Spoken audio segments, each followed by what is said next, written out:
Hey, what's up, man? Hello. Are we live? Everyone, say hello if you can hear us. Today we're going to talk about Magic the Gathering. It's a tabletop and digital collectible card game created by Richard Garfield. Released in 1993 by Wizards of the Coast, which is now a subsidiary of Hasbro, Magic was the first trading card game and had approximately 35 million players as of December 2018. How's everybody doing? That sounds great. That sounds like you did a little bit more research than you needed to do today. Well, Jake, a player in Magic takes the role of a Planeswalker, who's a powerful wizard who can travel or walk between dimensions or planes of the multiverse. How's everybody doing tonight? That sounds really good. That sounds like a great time. Everybody, we've got more than 69 people. Doing? I'm going to be doing better when we get up to 69 likes.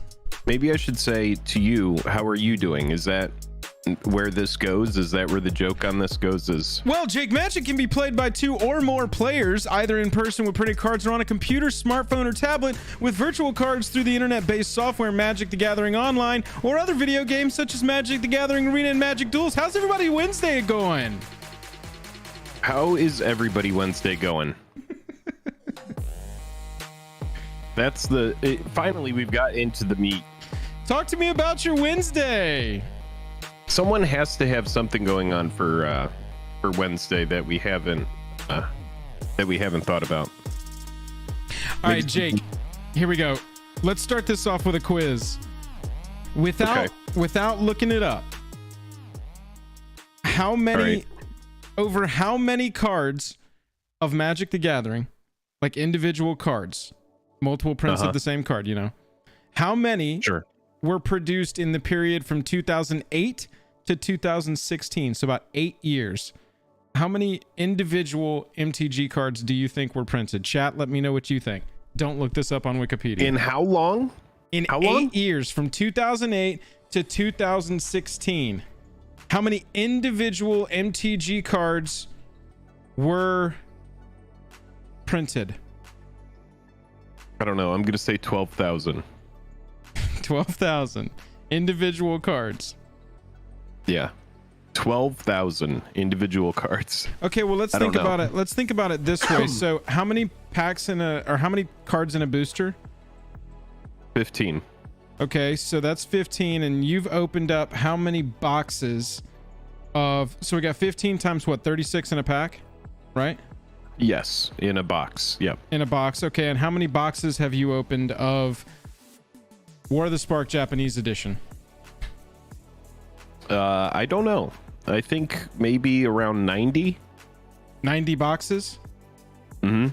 Yeah. Okay, so that's 48,000 cards you've opened. But only there's only like individual cards in there, like 200 and something. I meant like counting every single printing of Arboreal Grazer. Like, how many times was Arboreal Grazer printed? The total volume of cards, just counting cards like this. Not counting cards. Not counting cards like this. Okay. I think we were not on the same page there for a second. Okay. I have no idea. The answer is 20 billion. How's everybody doing tonight? Really good. How are you doing? I'm doing good, man. We have some random stuff to talk about tonight. We're going to talk about Dominaria United. We're going to talk about like overhyped Mythics. Mythics that came out that we thought were going to be amazing. Looking at recent years that just didn't really pan out. Then we're going to build some brawl decks. I don't think I agreed to that earlier. Oh, wait, yeah. Never mind. That's not one of the things. I think what we decided to do was never do that ever again. Oh, we're not doing How brawl safe is Jake right now? I'm feeling good. Tonight's a good night. I'm a little bit annoyed because of the Amazon debacle with Double Masters. Yeah. But, you know, we're going to get past that. There's not going to be any foil quests tomorrow. So we're just going to probably release a video. Yeah, you know, we're just kind of hanging out, playing it by ear, trying to figure out what's going to happen with those boxes. We have a couple patrons. This is the first time ever on Jake and Joel where any patrons have had a problem after ordering product through us. And we did lock in that Double Masters product early on at a really good price. So I don't know if there was some sort of tomfoolery there at Amazon where they were like, wait, we could be getting like $100 more per box on this stuff. Maybe we need to delay these first orders. I don't know. I don't know what happened. Yeah, but so what Jake's talking about is we had patron-sponsored boxes for Foil Quest. Purchased, ordered, paid for by the patrons. You know, we order them, ship them to ourselves. We open them and then ship them to the patrons that individually ordered them. Amazon has just had 3 disappear. It was saying that they were going to be there at the same time as the previous order that got here. Then they were saying they were going to be here Friday. It's a pretty modest order too. Yeah, it was just like 3 boxes is just like, that's 3 collector boxes. I get it. It ended up being like $750 or something like that. But yeah, it's just like, what the hell, man? Really annoying. We got a new patron, Zed. If you're hanging out watching the stream, thank you. Zed, we appreciate you joining the Patreon. That is the absolute quickest way to help us get to our goal of this being our full-time job. But so the boxes going missing is definitely a bummer. They haven't just straight up been like, canceled, here's your money, peace, which kind of hints to me maybe that second wave is getting ready to hit shelves. See, if I were Amazon, the $1 trillion company, right, the $1 trillion market cap, I'd be on the phone with Hasbro being like, hey, you know, what's going on with these orders? You better print some more of that shit because we don't have the product to fulfill. And I don't know if that's on Amazon's side or what, but it just seems, you know, silly. Like, you lock in the Amazon order because you're like, all right, they're going to honor this. There's no reason for them not to. They just do volume. That's what they do. Right. So, hey, Leonard, what's up? If you're just, there's like no reason. So hopefully something is going to happen with those boxes because we have 3 patrons that are being super duper patient. I like Saturnian Lotus's note here. It could be train thieves. It could be train thieves, like in it could be like Fast and the Furious, the first movie. That movie would have been way doper if they were trying to steal a Black Lotus. Going after the Amazon truck for collector cards. Yeah. But you never know. It's just a little bit annoying because, you know, you have people that are, you know, watching the market right now, and the market has been kind of crazy. You know, I've been tracking I've been tracking a specific set of mythics on my phone, borderless mythic rares from Double Masters. And the list was as high as $1,050 when I first started tracking, right, like 2 days before the set was released. And then that list got as low as $720 just a few days after the set was released. And then we already saw a super quick bounce all the way back up to 860s. So that list went from 1,050 to 720 to 850s, 860s, all in a few days. So the prices on these cards right now are moving quickly. And you have people that are just kind of like, they don't have their product and they're just like, well, I'm just kind of riding the wave here.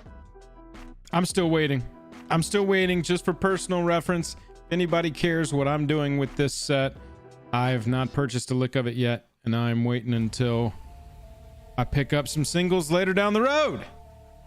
Dual Brain, what's up? Tyler, what's up? Richie, John Reed, how's it going? Everybody, thank you so much for hanging out. Brandon Bay, Magic Historian. Funny thing, I just watched a Magic Historian video about Dominaria United, and we're definitely going to talk about Dominaria United, but there are rumors of what were once called Priceless Treasures that came out in Zendikar. Now, Zendikar was when we first started, and I remember, Joel, we went to that draft that night, and Doug, the owner of that LGS, Doug was like, no, if somebody pulls a Priceless Treasure, don't freak out. Just draft it and keep on moving. But, yeah, that would be crazy if we saw a return to that. Now, it wouldn't be Power 9. That's the understanding, is we're not going to see any Power 9, but we would see some Legends and Revised. Now, what makes Dominaria kind of related to Legends is, as everybody knows, Dominaria is a set where we have a bunch of Legends. There's a bunch of legendary creatures of different rarities, uncommons, rares, mythics. And so it does make sense, if you're going to have a throwback set of treasure cards, for it to be Legends, because Legends in Dominaria, the set Legends, lots of powerful cards, Tabernacle, Moat, Nether Void, Chains, just a myriad of really good stuff. Myriad? Yeah. Is that not the right usage of that? No, it was a keyword on our preview card. Oh, myriad. Embers of Moradin. Yeah, but that's kind of crazy. Joel, have you heard about this speculation? Have you heard about these rumors? Oh yeah. Yeah, pretty crazy, right? We'll see. I think that, I mean, if we want to go full conspiracy, Dominaria United conspiracy theory, I think that we're being misled. Dominaria United might be the set that they're actually showing us, but Brothers War, I'm thinking, what if we get bait and switched here this year, where they're like, oh yeah, look at, I was looking this up earlier because I wanted to see exactly what they've released for Dominaria United packaging, because we haven't seen any of these, which is kind of weird. But we see the booster pack, we see the set booster box, the bundle box, the collector booster pack. Even though, do they even sell them like this anymore? Just on Amazon, I guess. Maybe they're going back to that. Who knows? Anyway, it's just the weird to packaging see at least like is all of this, but not see anything for Brothers War. And so part of me is like, Dominaria United is a red herring set, and they're gonna bait and switch and be like, whoops, this is actually New Phyrexia Rising. Or maybe that's what, yeah, like, why is the that's what collector Brothers box War. of Dominaria United already $300? What is it that's so special about Dominaria United where its collector boxes are like $100 more than when a basic set comes out? Is it because it's got this jumpstart fusion kind of thing going on with it? I have no idea, but yeah, I think that there's a little bit of conspiracy theory around Dominaria United for sure. Yeah. Well, we're going to get more information on that tomorrow. There will be a stream, a Thursday stream, where we're going to get a bunch of new Dominaria United info, and we're going to know more about this. But the rumor of Priceless Treasures being in this is pretty crazy. If you were to open a pack of it, and it would be very rare. Keep that in mind. Those Priceless Treasures, remember years ago, I was trying to look those up and see if I could find any like legitimate Zendikar priceless openings on YouTube. Yeah. And there's like a couple videos, but one of them is clearly staged, and it's like hard to tell if how often it happened, but I think it was once in a blue moon. Right. Yeah. But it does have box toppers, and we should talk about that, Joel, because we were talking about this earlier. Yeah, we'll get into that. Jake is right though, chat. Make sure you meet us back here tomorrow at 2:30 Eastern. I mean 2:30 Pacific, 5:30 Eastern, something like that. You'll see the stream go up on the channel tomorrow, but it is we're gonna be streaming over the first reveal stream of Dominaria United, where we do get a ton more information. So a little Thursday afternoon hangout, that'll be a blast. Let's swap over and we'll look at these box topper things.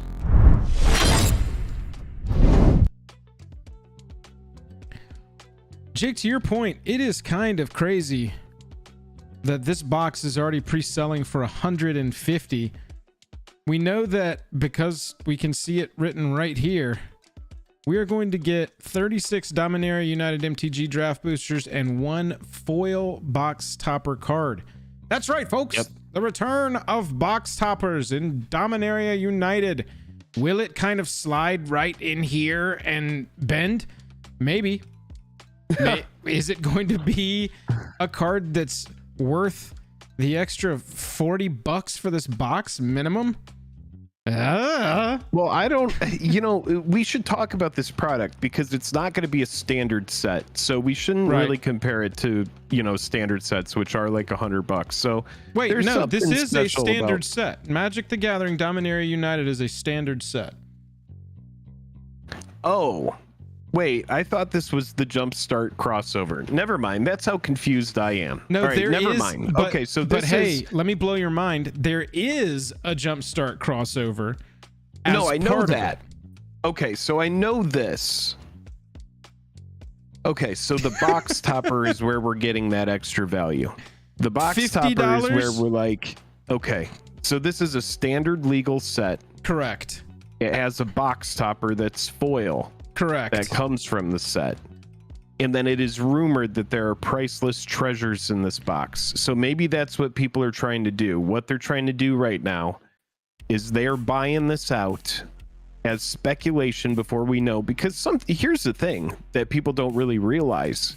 If you're new, oftentimes when a new set comes out, we get these leaks. There was a guy in our Discord who was talking about somebody on Reddit who had called a number of hits out of Double Masters 2022, and they were all dead on, all the way up to Smothering Tithe right at the end. So if there are rumors of treasures, which, you were talking about the conspiracy earlier, let's put the tinfoil hat on all the way. They knew that Dominaria United, coming in the wake of Double Masters, there was going to need to be something special about it, because Double Masters is a tier 1 set, meaning they knew that Double Masters was going to sell like fucking crazy, right? They were like, this set is going to fly off the shelves. So how do we make sure that we keep squeezing them? How do we keep juicing our player base? How do we those players? How do you juice the whales and keep them coming back? You make sure that in the next set, even though it's a step down, it's not a tier 1 set, it's a standard set. What kind of thing can we do? Is it worth it to take, I see speculation about 2 uncut legend sheets. Is it worth it to cut these sheets up? Just buy these sheets or use these sheets that you have in the wings and then just be like, yeah, they're going to be in there. It might be one in every 150 boxes, but sure, they're there. So for the whales that are like, oh, I want to get a minty fresh tabernacle, they're just like, I'll buy 100 boxes and we'll go, hunting. Whale juice, when you do squeeze them correctly, whale juice is some of the best and most pure juice that you can possibly consume. I went over to TCG Player to look at our prices on Dominaria United draft booster boxes. More reasonable over here. 110. We're down as low as like 109 some change. This is much more reasonable for a standard set. But then I saw this. What is this? Why is this like this? I've never seen a box like that ever. Look at this Double Masters booster box I got right here. The front art kind of lines up with the top, and then it's the same on both sides. Does anybody have a booster box around them? Is this weird? Am I looking at something super weird and just being like, all right, so super weird about it? So then, yeah, what if the box toppers, what if that's where it is? What if that's where it is? What if in the box topper you could open one of the treasure cards? Maybe it replaces your box topper, and it's just so we're speculating that these box toppers are coming from Legends? No, we're speculating that because the side of that box looks like a revised box, right? We're speculating that, oh man, and yeah, the list is just, I mean, it's amazing. The side of the box looks like, yeah, exactly, MTG Gaming, Bob, right. That's a good note. Whoever pointed that out, thank you, chat. I wasn't even looking at it. This is the first time I had seen this. This is kind of wild. I mean, it could be nothing, honestly. I mean, this is the stop tape of our time, maybe. But it's weird. I've just never seen a box like that where the art isn't the same key art all the way around. Yeah, and this is the kind of thing that is going to start a rumor. It's going to like get some hype going. Yeah, maybe. I'm Jake, I'm realizing as we're going through this that a lot of these questions are going to be answered tomorrow before we even have a video go out, but so it goes. Yeah, that's fine. Look at some of these. I mean, if we are able to find legends in here, that'd be a sweet way to pull a Angus Mackenzie. Yeah, I mean, exactly. There's a lot of highly sought after cards. Nether Void is one of the most backbreaking stacks pieces that exists. Like, the card is just a monster. Eureka is crazy. The Abyss is crazy. Chains is crazy. Moat, Tabernacle, all of those cards are just top tier amazing cards to have in any collection. I mean, look at Nether Void. Like, Yeah. look at that spell. It's just a backbreaker. And there's legacy playables in there too. So yeah, I mean, this would be great. It's thing not is, Power 9, but it's the next best thing in my opinion. it's got to be handled carefully, and I think they have to word it carefully and seed them carefully, because it can't be a reprint, right? Like, they can't, it's not, nobody, you know, like, none of us are going to open one of these, y'all. We're going to see this opened. Yeah, I will hope to see it opened. I would hope that it's something as good as like 1 in every 200 boxes or something like that. Yeah. But you know, I don't even know. And then the thing is like, if you do open one of the Priceless Treasures, it has to be one of the good ones. Are you going to open a crevice? Are you going to open, you know, some jank off legends, you know? Jank off legends. Yeah. Off the legends list. I suppose I could have said that better. But yeah, just my thoughts on that one. But you know, that was speculation I saw today, and I started doing a little bit of digging myself. But you know, seeing the side of the box, that would point me in the direction of they're probably doing something, because especially like we said earlier, if you're following Double Masters 2022, then you know you have to have a product that's going to be splashy and attractive, because there's going to be a lot of wallet fatigue. You know, I can't really afford to buy any Magic cards right now. I just bought a few collector boxes of Double Masters 2022, and I still hope to get a draft box. I just want to have a nice spread of the cards that came out of that set. So yeah, I don't really have money for Dominaria United, but if it ends up being some sort of fun chase thing, I might, you know, try to scrape something together, you know? Also got the same thing on the side here. Pointed out to me in chat, and also on the set boosters. That side of the box. Oh yeah. Yeah. That's weird. Yeah. Never seen anything like that. Don't know if it means anything. Could mean nothing. Chat, did you ever see one of the Priceless Treasures getting opened? Yeah, Gulf Coast, probably so. Priceless Treasures only in collector boxes, right? And it's more rare than a Neon Ink Red Hitotsugu. That would make sense. I mean, if you're sending out cards that are, you know, finite. But yeah, that would be a good way to keep people interested, I would think. Yeah, you've got to do something, because honestly, right now in the year, you started off strong with Neon Dynasty, pretty much just across the board. Everybody really liked that set a lot. Then you got what? Streets of New Capenna. Right.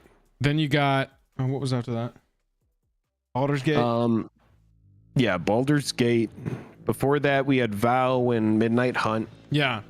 And so you're looking at super hyped sets. Neon Dynasty was super hyped coming because of Kamigawa. You know, your New Capenna, kind of an offset as far as the hype goes, but we did get Tri-lands and a lot of 3-color shard stuff again. You're looking at Baldur's Gate was super hyped and then fell off a cliff because it had the name Commander Legends stapled onto it. Then you got Double Masters, which not only was a super hyped set, but they did the preview season in a hyped way to get it even more hyped. And now there's none of the product, so it's even more hyped.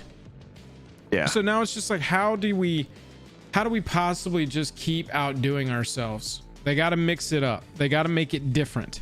They got to make it notable. Well, you could get that box topper. You know, we could get a priceless treasure in there if that ends up happening. You got to do something. Got to do Sorry, something there's to a get dog everybody. outside that's having a moment on my end here. I don't know if anybody hears that.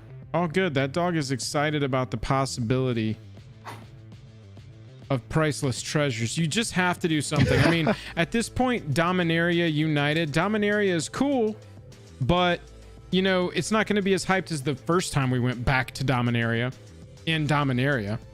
So you got to do something to pump it up. You got to do something to pump it up.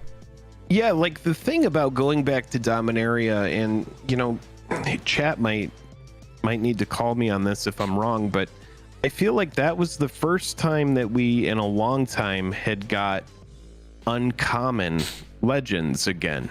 Like when we went back to Dominaria, the set that brought us to Fairy, Hero of Dominaria, that moment when we went back, I feel like that was the first time that we got a bunch of uncommon legends. And Jake and Joel, are you planning on streaming tomorrow? Yes. MTG Gaming Bob, $3.69 super chat. 2x2, keep it sealed, keep it safe. MTG Gaming Bob, thank you for that super chat. Everybody check out MTG Gaming Bob. Good commentary on Double Masters 2022. I got a $214.99 set booster box locked in. Nice, Richard. We had some uncommon legendary creatures for sure that had already popped up in history. Yeah. But by the time we got to Dominaria, yeah, they were getting better designs. You were getting... And that was like, we had a return of a mass of legends, right? It was just there was like, a legend in every pack. Yes, that was, thank you, Joel. That's exactly what it was. That's kind of like how they build Dominaria, was a legend in every pack. And which they're doing again. Yeah, it this was time. a really fun set. This set time brought us Damping Sphere. According at least to the Amazon listing for this, one legendary creature in every pack is guaranteed for Dominaria United as well. So not only have we just over the last 3 to 4 years had a ridiculous influx of playable possible commanders, Dominaria United again bringing us a Dominaria set that is going to be full of legends. Now, you know what that means as well, Joel, is when we get a bunch of new legends, that means that we're going to have random niche cards take off. We're going to have random shit that was not relevant, that for some reason a new legend came out that is going to give it some sort of new life. 100%. And it's going to be a speculator's paradise. Chat. There's going to be tons of people that are just buying crazy stuff. Chat, hit us with your best picks for legendary tribal stuff. Older cards that maybe were explored the first time we went to Dominaria. Again, legend only cards. Night yeah, Tribal, says BuzzFuzz. Looking at Dominaria, Jake, 44 commanders in this set. Not all of them multicolor, a lot of them monocolor, but 44 legendary creatures nonetheless. Right. So we know that legendary is going to be Helm of the Host. There was there are some seriously good cards that came out of the last Dominaria set. Mox Amber. So yeah, Mox a bunch Amber, of people slept on Mox Amber, and look at it now. $42 at 30, dude. I bought those foils at 30. I Really? have a set. Really? Yep. While everybody slept on it. Yep. I think I have 12 copies of that card, 4 that are foil. It got super low. Look at the chart, dude. Look at the chart for Mox Amber. It's crazy. I think it went sub 10 at one point. Yeah. Look at that. 6s and 7s in January 2019. Yep. Wow. Little did they know. So that should tell you, if it says Mox, buy it. Not financial advice. Don't go buy Mox Tantalite. Be careful. If it's a 0 rock, man. Yeah, exactly. Yeah, so I could see cards like Mox Amber getting a little bump, because this is going to be this is going to be a hard reprint for them. They don't just want to reprint this every time we go to Dominaria. Yeah, but you know what? It would be a good time for them to do it. Yeah. It's if been a it while. is going to get a reprint, it's been a while. What year did Dominaria come out? End of 18 to my memory. End of 2018. Jeez.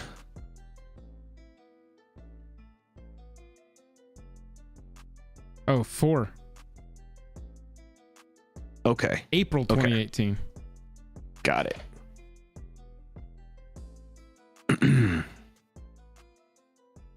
Let's see what else we got. Tyrite Sanctum.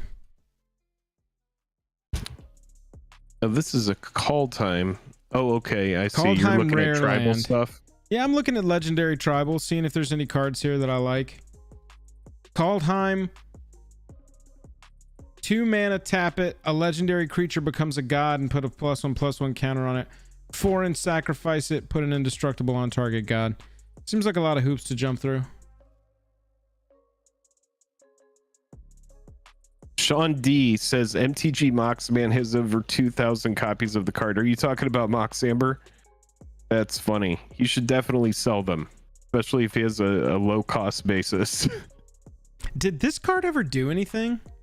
Because it seems crazy. A blue-green instant, copy target creature spell, except it isn't legendary if the spell is legendary.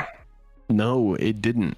And it's crazy because that was one of the cards that was super hype when the set first came out. Yeah.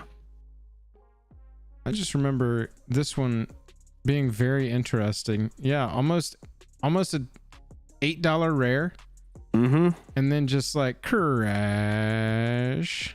And it did nothing. And, you know, I'm going to make a video about this, but I actually took a bath on my call time calls. Like, I just did not do well on them. I bought Mystic Reflection. You see it right there? Yep. I bought Mystic Reflection, and I thought Mystic Reflection was going to be a card. I was like, this is great. You foretell it away. It's just too niche a use.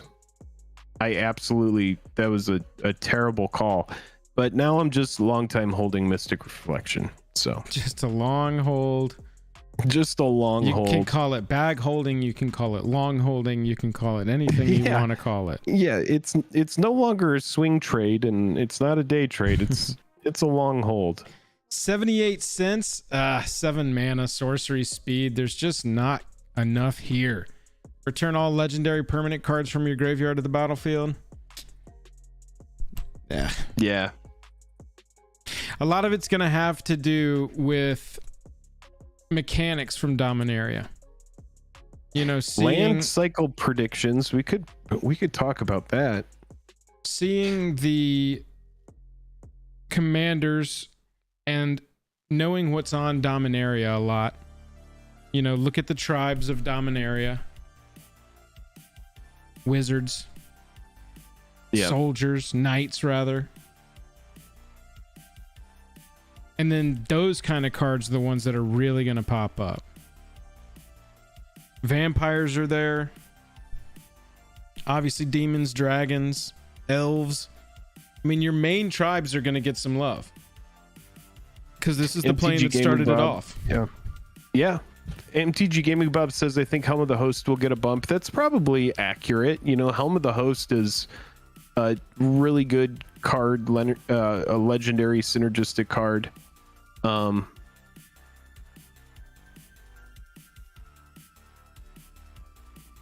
I can't believe Champion's Helm hasn't been reprinted since Commander 2011.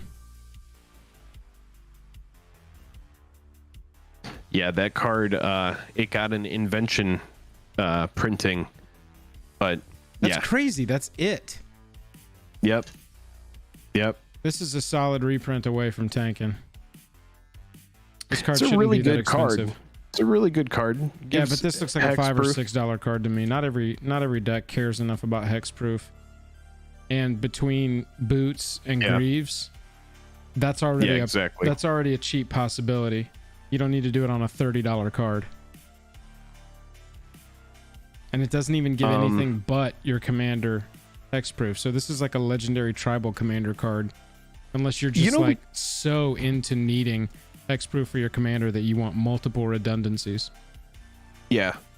In the instance that you maybe run a commander that's super top heavy and you can't afford to have them removed, you know, more than 2 or 3 boots, times. Greaves, Cloak, everything. Mask of Avacyn, yeah, all you know, of it. like all of it. You know, one thing that we should talk about is someone did say land cycle predictions. Land cycle predictions. And, you know, for Dominaria United, we'll just go ahead and squash this. I don't think we're going to get the allied fetch lands. I don't think there's any reason for them to use up that equity on this set, especially if they're hinting at some sort of treasure thing. So we won't get the allied fetch lands. Yeah. I think we could just get some check lands. I think check lands would be fine. Last time we went, we got the check lands. Yeah. Pain lands would be great. Pain lands are awesome. Pain lands are so useful. They're so useful in EDH too. Right, Gulf Coast. I know that they wanted to get away from fetch lands. They're banned in Pioneer, but yeah, fetch lands lead to a very fast and very degenerate standard format. So they're probably just going to reserve that equity for master sets or overpriced secret layer products. Looking at you, Secret Layer Ultimate Edition. Jeez. Apocalypse land cycle was the pain lands. Don't mind And those. when was the last time these got reprinted? I feel like it was a core set. It's been so long. Origins, maybe? Here's Magic a hot Origins? take. Here's a hot take. What if they... Oh, looks like they've been being dropped into commander decks like crazy. Oh, sometimes they show up in commander decks. That's right. Yeah, these are cheap as crap at this point. How about the foil? Apocalypse foils aren't very cheap. Yo, okay, so here's a super hot shot here. What if because it's Dominaria United, they do the pain lands, but they do them in 3 colors? So it's like add white, black, blue. Oh, wow. And it deals the damage to you. That could be cool. I would take those. Oh, wow. That would be a new take on this cycle here. I don't know that we ever get a ton of 3 color. Yeah, you know, it's invasion, like colors. it's like a you know, a little bit of a downgraded City of Brass. Okay, it's like I take that meeting back. in the middle. I mean, all of our dragon legends are 3 colors. Yeah, bro. Here we go. We're digging in now, chat. Now we're digging. Now we're digging in deep. We're gonna get 3 color pain lands in Dominaria United. And slow fetches would be cool. I do like those. From Mirage. Yeah. Those would be good. I like those. I'm all in on this. I'm all in on this try pain land here. You get to run Trevor's Ruins again, except it deals the damage to you and doesn't come into play untapped. Yeah, Trevor's Ruins. I still have that card, Joel. Jake played the very funny. first deck he built was the attacking guy, the exalted guy. What's his name? Well, it wasn't my first commander deck. It was one of my early ones, though. Yeah.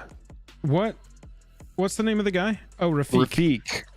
Yeah. Well, Trevor's Ruins wasn't legal in standard. It was that was in the commander deck. That was in commander that I played that. Yeah. Yeah, because at that point, a tri land that comes into play tapped was still really good in commander. Dagon, what's up, man? Long time no see. Says I have my Jake signed Chaos one. That's awesome. What's up, Good Dagon? to see ya. And so you get, ooh, Lou Dukes. Now I'm thinking too, back to Zendikar Rising. I want some more of those lands. Those dual modal face lands. Yeah. Dual modal faced? No, modal face dual lands. There we go. Whatever they're called. I would be fine with just like kind of like a variant of the lands that came out of cons. Just like enter tapped and they tap for 3, but maybe add something on it like they did in Capenna, and you can pay a cost to sacrifice them to draw a card. Yeah, like Frontier Bivouac. Like you enters tapped, it taps for 3, but then add a little something on there where it's like you could pay a cost of like 3, sacrifice it, draw a card, something like that. I'd be fine with any of that too. I don't have a problem with a land entering the battlefield tapped. I know a lot of people don't like it, but I also don't. I don't really mind care it. if I like if there's a cost we can pay. Make it a lightning bolt.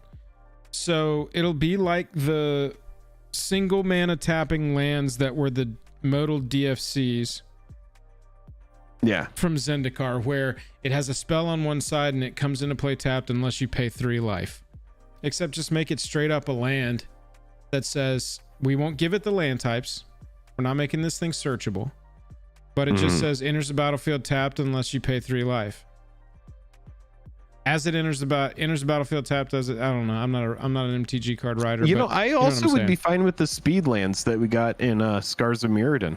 I'd be fine with those. Just like Dark Slick Shores, Black Cleave Cliffs. That's a good way of thinking too, because I do think that it's going to be like. I don't know that Brothers War is actually going to be a set. I think it's at the very least we're going back to New Phyrexia after that. If it does become a legitimate set, we'll probably be headed back to New Phyrexia. So it feels like, yeah, maybe that's a good parallel to draw. Look back to Scars of Mirrodin, and I don't know, Scars of Mirrodin. I don't know what the set is for that.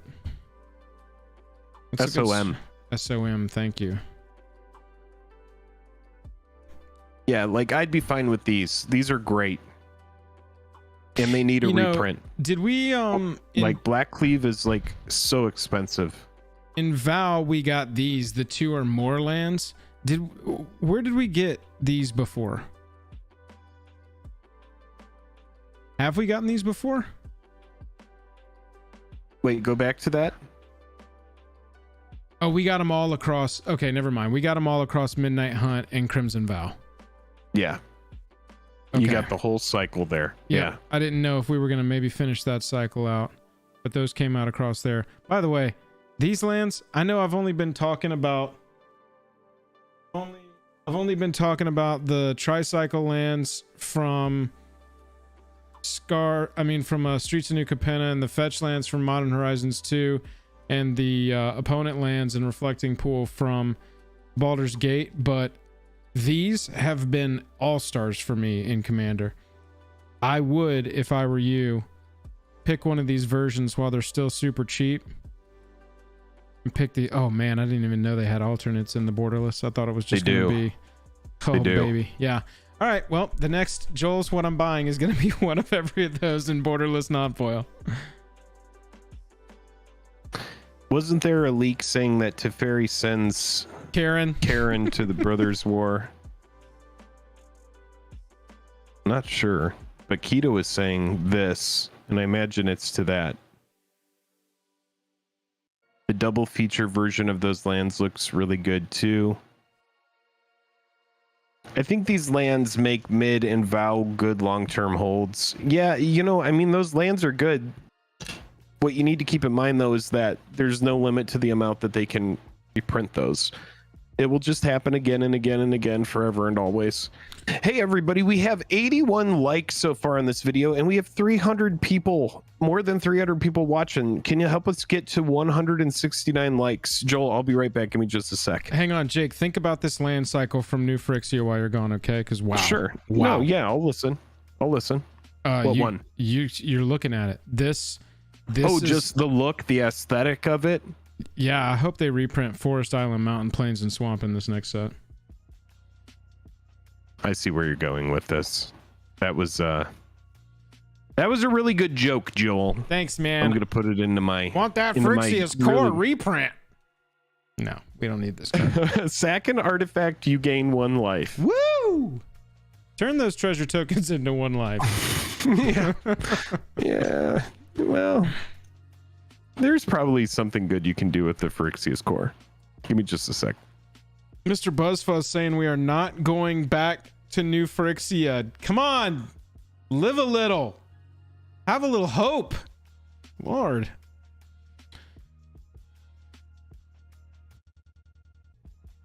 Karn on New Phyrexia was like, take me to your manager. Let me speak to your manager.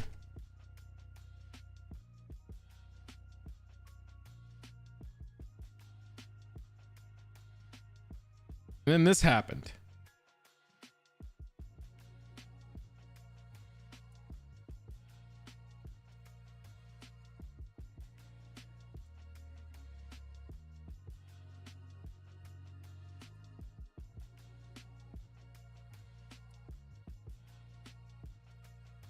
Oh, a mirror commander would be sick. We'd have to go back to Mirrodin though.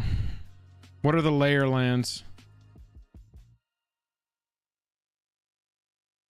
Dual faced dual lands, deets? Dual faced dual lands? Oh, come into play tapped dual faced dual lands. I thought you were like Underground Sea on one side. Before are we still on Dominaria, or you want to move on to the next subject? We talked at length about Dominaria. There's some speculation.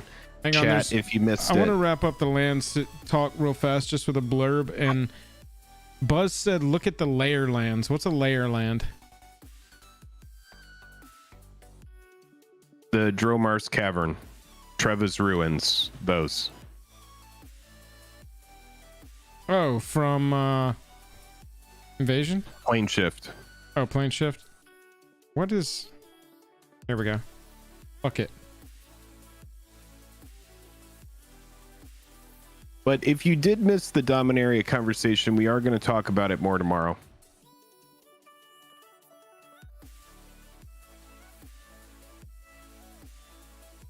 Yeah, tomorrow we will know much more, obviously.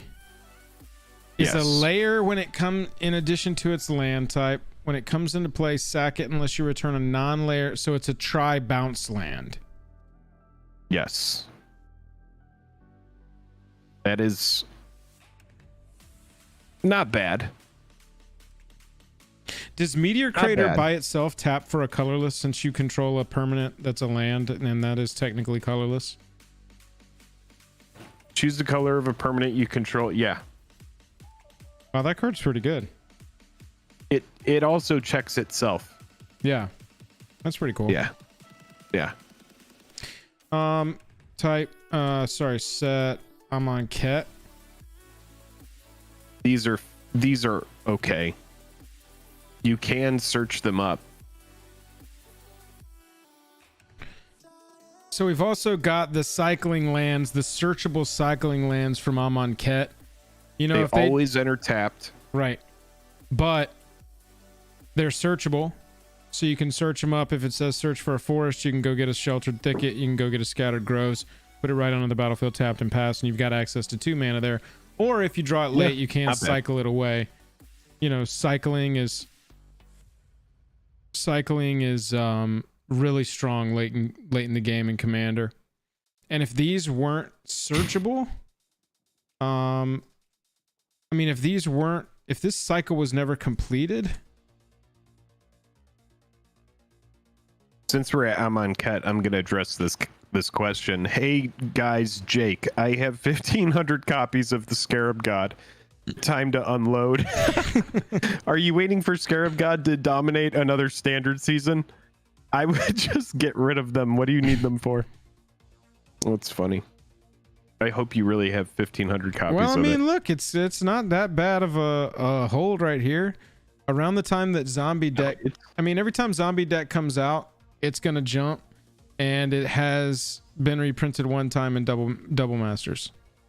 Yeah, like if you want to really do well on the Scarab God, you're gonna long time hold it and wait for a commander deck to send it, and hope it doesn't get printed in a commander deck or another reprint. But if you're sitting on all that equity, you could put it into something else. So we didn't get that cycle completed. Thank you, Keto Investor in chat. That's another good possibility to pop up.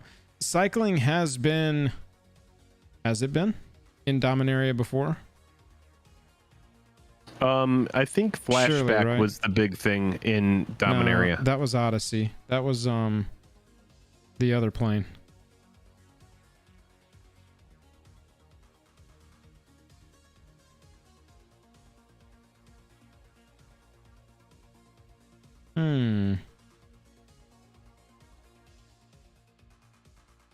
Yeah, flashback was Odyssey. Scarab Daddy says Travis M.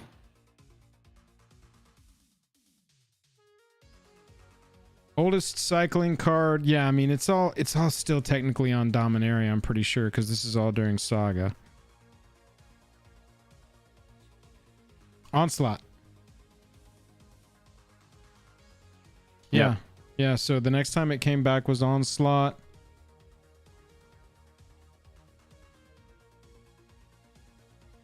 Alara mechanic. Amon Ket. Yeah. I don't know if they're going to put cycling on Dominaria United.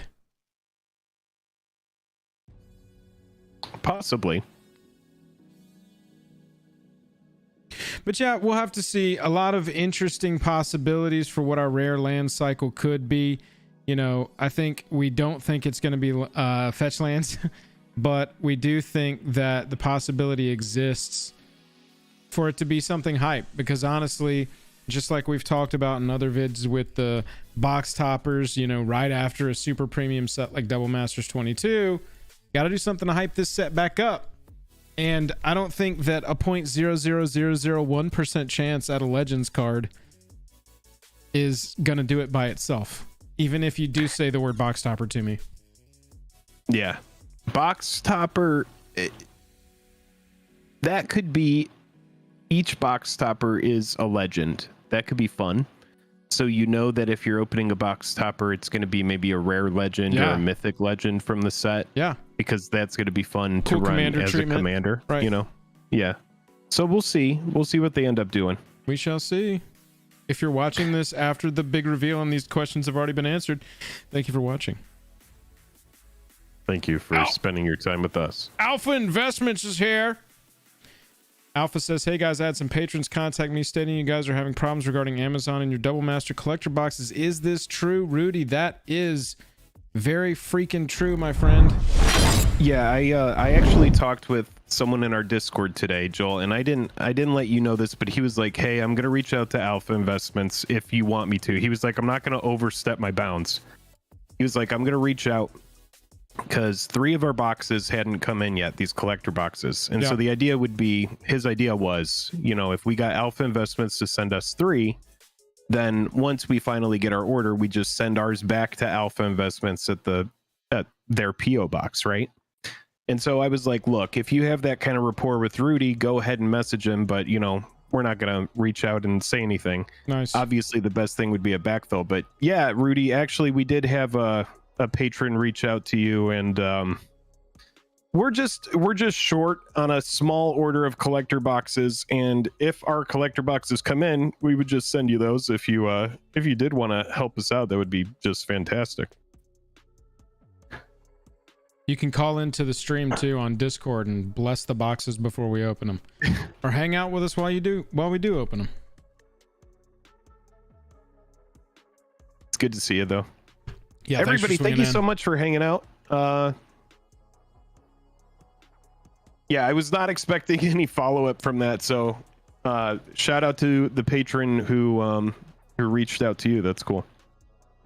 Have you got any boxes that look like this, Rudy? You can go ahead and just send, if you just want to go ahead and send these our way. If you've got any that look like this, go ahead and fire these on over. We'll replace them with collector boxes. So, Rudy, we got them early on when they were at 220s. We could send you some screenshots and stuff. I think it was more like 260. It was early on. We just got to look at the screenshots. Yeah, we'll send you a message, Rudy. Yeah, just let us know a good spot to send you a private message.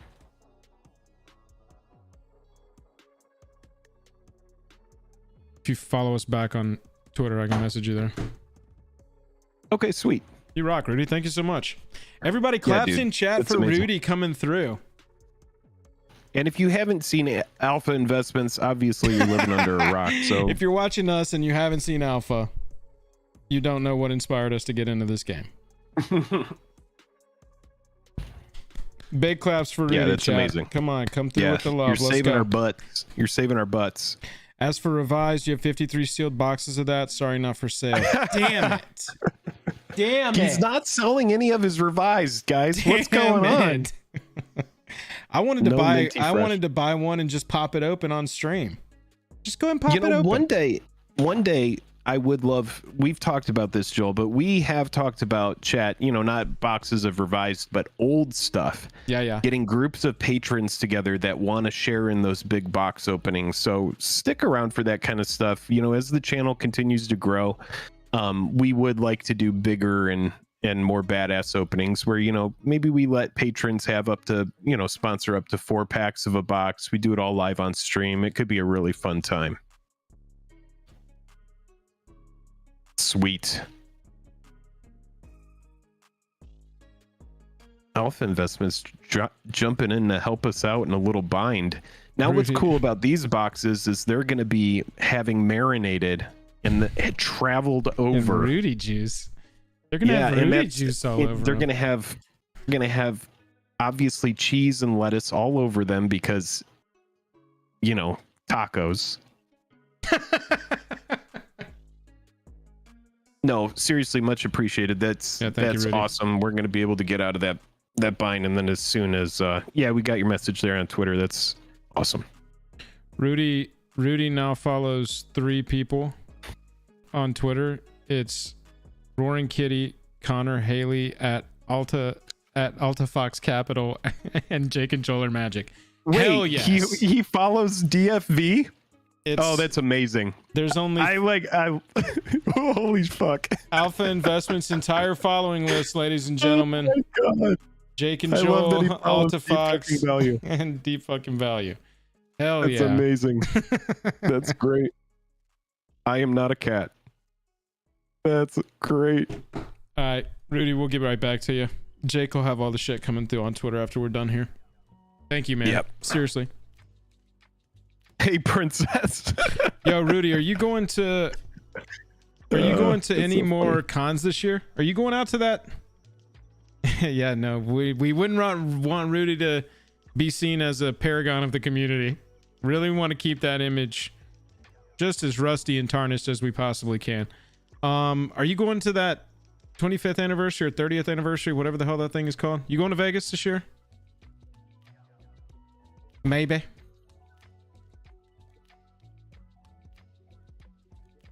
What else is on our dock? All right, so what we need to talk about tonight, moving on, is going to be overrated mythics. We're talking about mythics that when they came out, they had a bunch of hype. Yeah, from this year. Yeah. Yes. I'll go and pull up the list. We can get going in here a second. Looking at you, bootlegger stash. Tamio completed Sage. Rudy says, as of right now, I have no plans to go anywhere else due to the work schedule, but event coordinators have been asking, so it might change. Okay, cool. Watch your Twitter. Tight.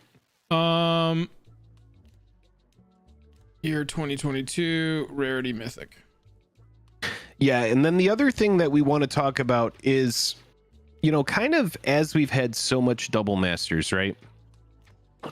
Tier 1 set at the forefront of our mind. That's right, Avant.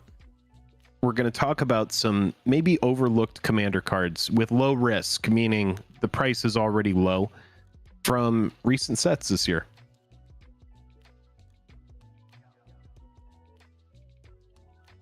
So we're going to be evaluating some mythics, and then we're also going to be looking at actual good commander cards.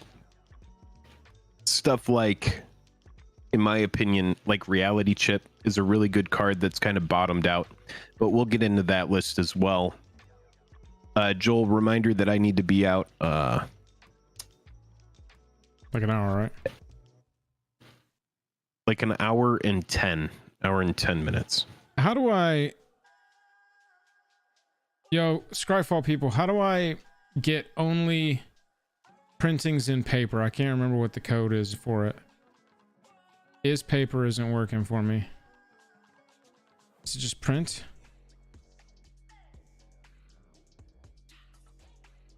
Is physical? No. Let's look at the syntax.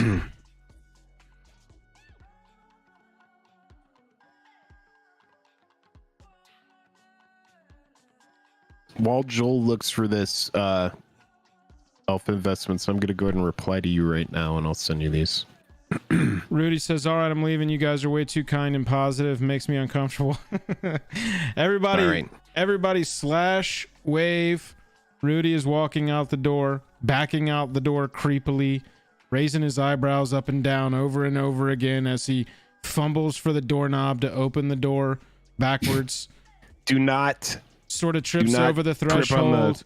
He flicks stop everybody off, and then he throws a roll of stop tape into the room, and he goes, fire in the hole, and then he slams the door and runs off. Weirdo. Fucking weirdo, man. That's right.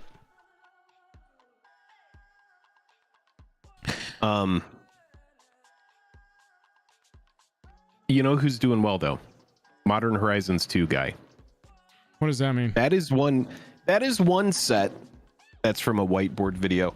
But Modern Horizons 2 guy is the guy who bought a bunch of Modern Horizons 2 compared to any of the other sets. Modern Horizons 2 is just it's killing it. It's honestly just fantastic. Yeah, it's really good.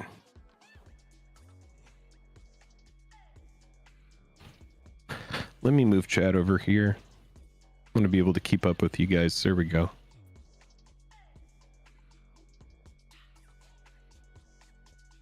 Game. There we go. Okay. So you search game, paper. Booyah. Scoot past all this.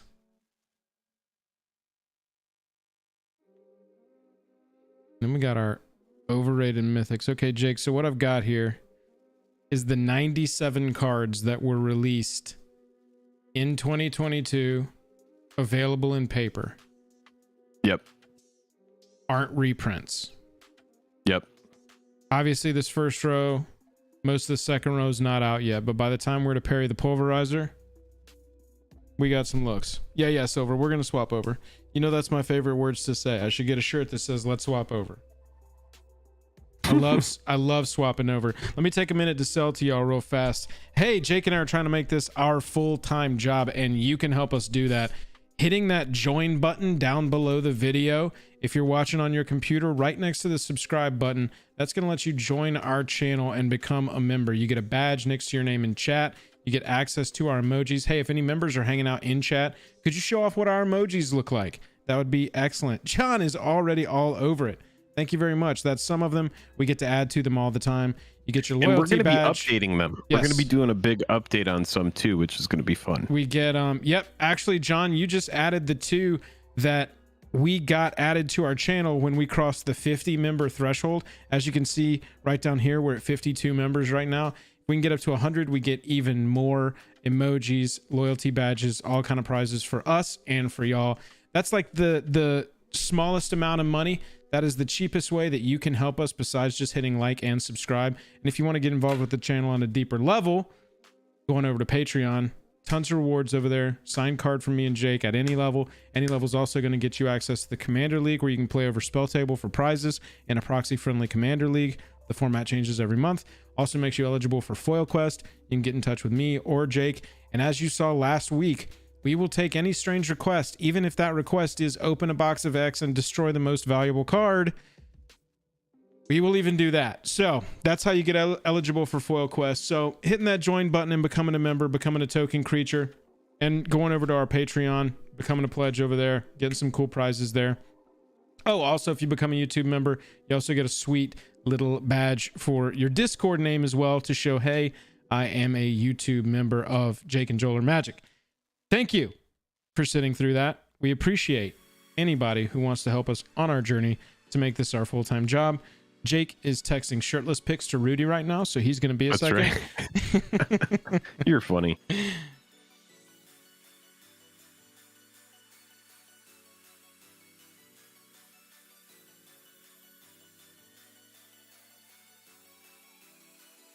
It's so weird looking at some of these mythics, y'all, and being like, I don't recognize this card. Oh, man. Talk about, is this like most disappointing mythic of the year here? Meeting of the Five. Mana of every color. You got Wooburg +3. To exile the top 10 cards of your library, you may cast spells with exactly 3 colors from among them.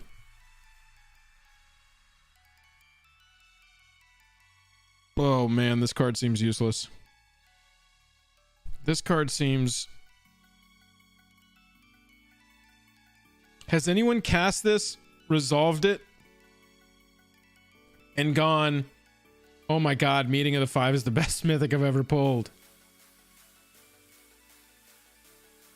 I would have a hard time believing you, but I would like to think that it's possible. Hey, Mega Brand, thank you for joining the Token Creatures. As a token creature, you do get our anthem, so you now have Flying, First Strike, Trample, Vigilance, Indestructible, and +1/+1. Thank you very much. All right, about to wrap this up. No, you're all good, man. I'm looking at Meeting of the Five, which is like mercilessly bad.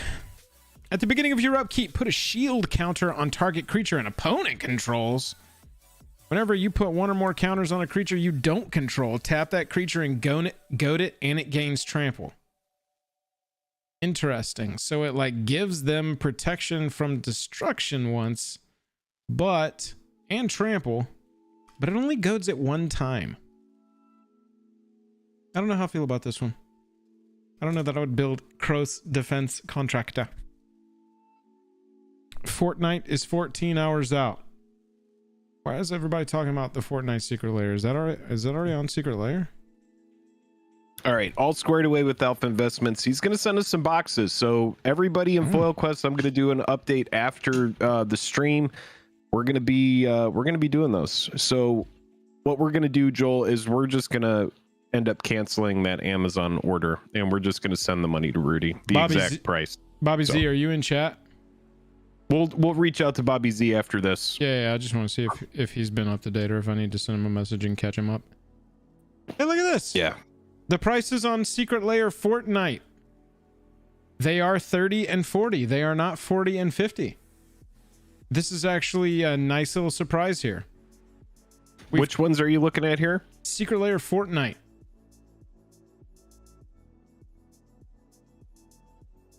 They are available starting in 14 hours and 46 minutes. Oh yeah, Secret Layer Fortnite. I'm probably gonna pick up a single one.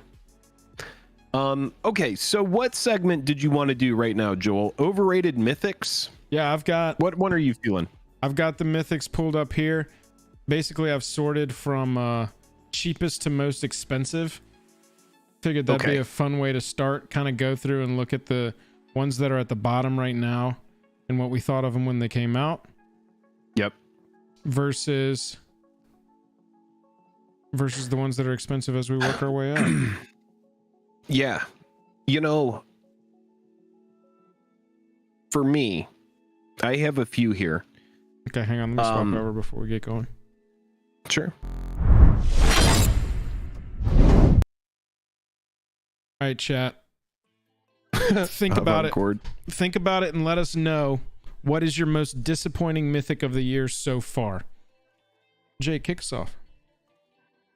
All right, my most disappointing mythic this year, I would say, you know, one that just didn't really pan out was Bootlegger's Stash. This card like debuted because it was like a big treasure synergistic card. Yeah. Debuted at like 50-60 bucks and then quickly has become, you know, like a $13 card. It's super cheap now.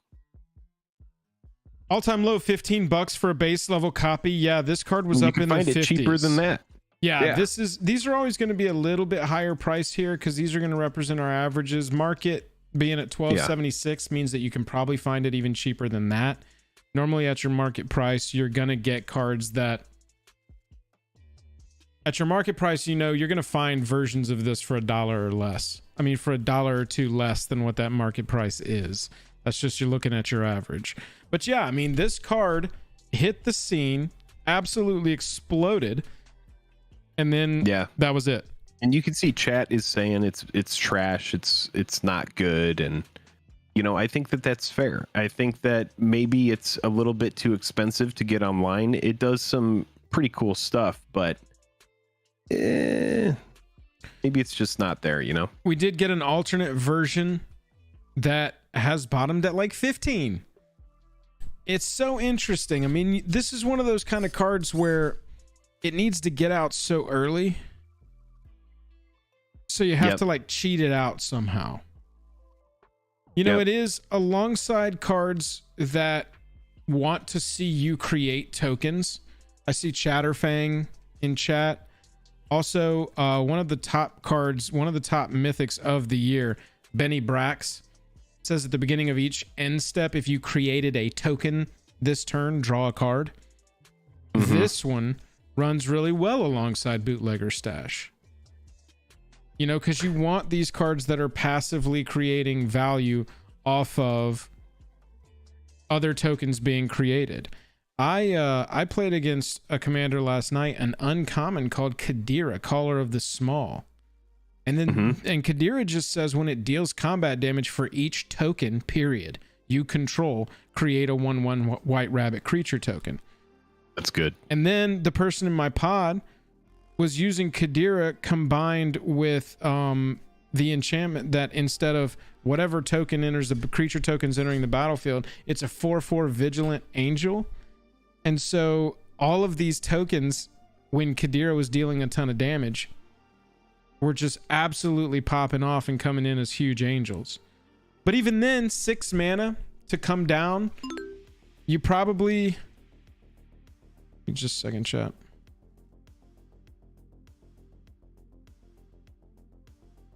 Six mana to come down late. I mean, you want to like ramp this out with rocks, right?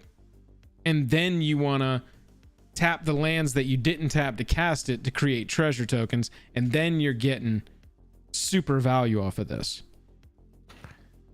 But as far as buyer beware of cards that can make your eyes real wide, look at it and go, is this a win more card? Does this come down a little too late for its effect? Because I think that's what the majority of players are finding. Yeah, I think so. You know, my next pick here is next pick that I have that I'm looking at right now is Kyrie from Neo.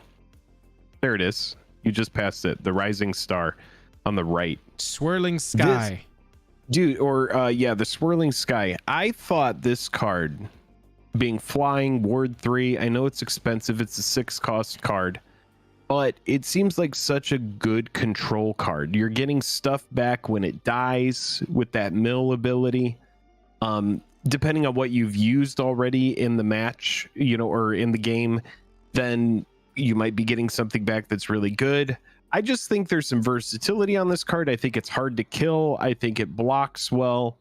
I just, you know, you could buy it for $1 right now. It's like under 99 cents. This is one I'd be interested to see the chart on over time. Yeah, wow. Over $10 Mythic that crashes down into the $1 range. Yeah, and chat, we're looking at these from the very small window that we've had them. We're looking at cards that when they really popped out, they were super hyped and people were very interested. 6/6 flying Ward 3 that has death triggers. Yeah, really good, seemingly. But this one hasn't really taken off. And another blue card from a set that's still in standard, but a little bit further back, because we should talk about it, was Seagate Stormcaller. This was a mythic that came out of Zendikar Rising. It's a card that is like a Snapcaster Mage. Like a Snapcaster Mage, but it costs 7 mana. Right. And it doesn't have flash. It's like honestly not even close. Right. But still, like $1 card for the borderless. All-time high of $16 for this card. Yeah, man. I mean, to go from 16 to 1, that's like a shitty penny stock. It's like super bad. Yeah, that one tanked for sure. Yeah, it's super tanked. It came out, it just crapped the bed. It just essentially pooped all down its leg. It didn't even sprint. It just like walked and pooped itself. It never did anything. It never did anything. This was a card when I first saw it, I really thought that it was going to see a pretty good amount of play. 8 mana in green, so who cares? And then you're revealing cards from the top of your library where X is the highest mana value on a commander you own. And it can be on the battlefield or in the command zone, which is what I thought gave this one a little legs, because you didn't have to have your commander on the battlefield. But then putting all of those permanent cards onto the battlefield, I mean, if you're running this in a commander like, what's it called? What's that dragon that lets you put free stuff onto the battlefield? Oh gosh. I know what you're talking about, but I can't. An entirely permanent based deck. You know, if you're running a commander with 6 or more mana, right? Yep. You get to dig down 6 cards in your library. You want to run this in a commander deck where you've mostly got permanents in the deck, if not only permanents in the deck. Sure. And so I thought that this one was going to be a little bit more, just because it could hit pretty hard. Also doesn't, you know, exile itself, so you can recast it. No, it's not Ur Dragon. It's set was CMR, and then it was colors blue, green, white.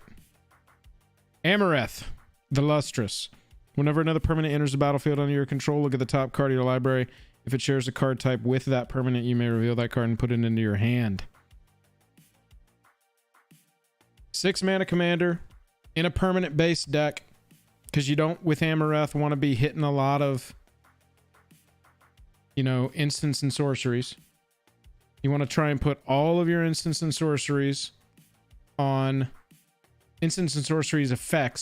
permanents. You know, Seal of Doom, the seal type stuff for your removal. You know, Journey to Nowhere, that kind of thing.